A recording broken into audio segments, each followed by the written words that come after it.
JJ, what's the latest on Aaron Rodgers and the Jets? So it is possible, Tommy, that Aaron Rodgers is ultimately cleared to practice. That does not mean that he's going to be cleared to play. That does not mean that he will play. That means that he will be cleared to put on a jersey, to go out to practice and throw a football. And frankly, practice can be what we're seeing right there. That could be practice. You know, he has the jersey and he's tossing and playing catch. And so that is possible that can take place within the next 2 weeks. He will need clearance from doctors. That includes his own. That certainly includes the New York Jets doctors. And then he would have to prove that he can protect himself, that he would not risk further re-injury. Then we can talk about escalating it to a real practice. And then we can talk about, once he clears those hurdles, we can talk about him returning to play. I know there's a report out there that regardless or irrespective of the Jets' schedule, that Aaron Rodgers still wants to come back and play this season. He can want that. I do not believe, Tommy, that is going to be the case. I do think that if we ever do get to the point where Aaron Rodgers actually can play, I believe that the Jets' record and their standing in the NFL will matter to the decision. But all of this that I'm talking about, I'm couching all of this in caveats and ifs, because we're not there. We're still not to. He has a doctor's note that allows him to go out to practice.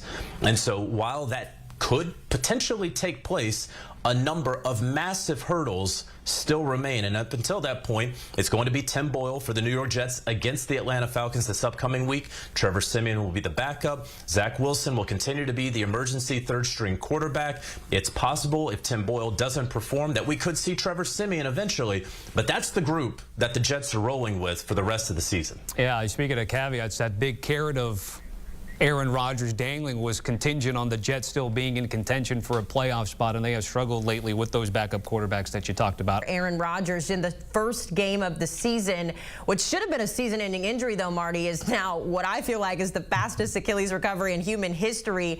Rodgers is reportedly targeting a return to the field on Christmas Eve. December is on Saturday, Marty. Let's be real here. Is this possible for Rodgers to come back that early? Well, Haley, let's be real. He's not human, right? So He's not.